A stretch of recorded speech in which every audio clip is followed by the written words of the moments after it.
Bingung mau ngambil kur, tapi susah ACC. Disarankan ngambil Kupedes, mudah ACC tapi bunganya lebih besar. Milih mana ya? Buat teman-teman yang mengalami hal seperti itu, cocok di video ini.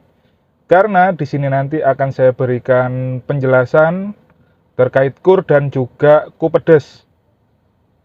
Jadi buat teman-teman, tonton video ini sampai habis, jangan di-skip, cukup skip iklannya, jangan skip videonya, agar teman-teman tidak gagal paham, dan kita intro dulu.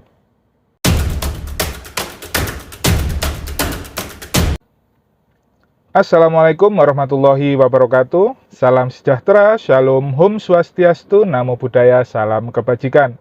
Kembali lagi di MLH Channel, tempat sharing informasi seputar keuangan, seputar perbankan, seputar kredit usaha rakyat, dan juga seputar cryptocurrency. Oke teman-teman. Di video ini nanti akan saya berikan penjelasan mengenai kredit usaha rakyat dengan Kupedes atau Kupra ya. Karena saya masih banyak mendapatkan pertanyaan dari teman-teman semua, di mana teman-teman itu banyak yang mengajukan kur tapi tidak ACC, kemudian disarankan oleh mantri untuk mengambil Kupedes atau Kupra. Tapi sebelum saya menjelaskan hal tersebut, tidak ada salahnya buat teman-teman yang baru bergabung atau yang baru menonton di MLH Channel untuk support channel ini dengan cara yang sangat mudah, simple, dan juga gratis, yaitu dengan menekan tombol subscribe dan dinyalakan loncengnya. Kenapa dinyalakan loncengnya? Agar teman-teman tidak ketinggalan update video terbaru dari MLH Channel. Baik teman-teman, sebelum kita membahas apa sih kur dan juga Kupedes gitu ya, perbedaannya apa gitu, saya berikan sebuah gambaran terlebih dahulu, yaitu sebetulnya untuk kur atau kredit usaha rakyat ini sebetulnya sama dengan Kupedes teman-teman. Hanya saja untuk kur itu mendapatkan subsidi dari pemerintah, yaitu bunganya itu dipotong 10% teman-teman. Sebetulnya untuk bunga dari kredit usaha rakyat atau kur itu 16%. Kemudian dapat subsidi atau dipotong oleh pemerintah sebesar 10% sehingga ketemunya hanya 6%. Tapi untuk kredit usaha rakyat ini memang secara persyaratan, secara administrasi, secara survei itu lebih ketat atau lebih detail gitu ya daripada program pinjaman kredit lainnya. Karena pastinya agar tepat sasaran. Jadi pemerintah tadi itu memberikan subsidi agar benar-benar tepat sasaran, tidak asal-asalan gitu ya. Makanya mungkin banyak teman-teman yang merasa pengajuan kurnya itu tidak di ACC. Kemudian untuk Kupedes. Kupedes ini sebetulnya juga sama seperti kredit usaha rakyat. Karena apa? Karena peruntukannya juga untuk pelaku usaha UMKM atau yang memiliki usaha gitu ya. Hanya saja untuk Kupedes ini program pinjamannya itu murni dari pihak Bank BRI tanpa ada subsidi dari pemerintah, sehingga bunganya itu sekitar 12% selama 1 tahun gitu ya.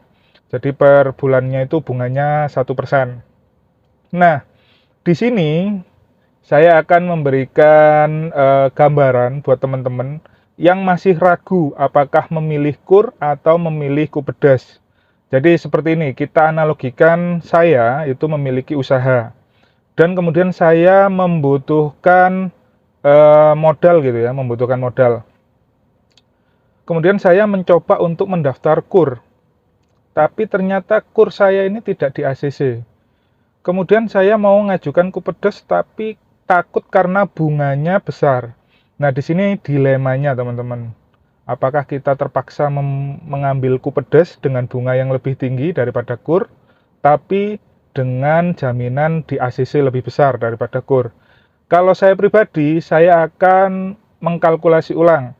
Dengan bunga Kupedes sebesar 12% per tahun, apakah akan bisa kembali dari pendapatan usaha saya tadi. Jadi dengan pinjaman Kupedes, kalau saya jadi ambil gitu ya, kemudian di ACC, terus kemudian uang yang saya dapatkan dari pinjaman Kupedes tadi saya putar di usaha saya, apakah returnnya itu lebih besar daripada 12%?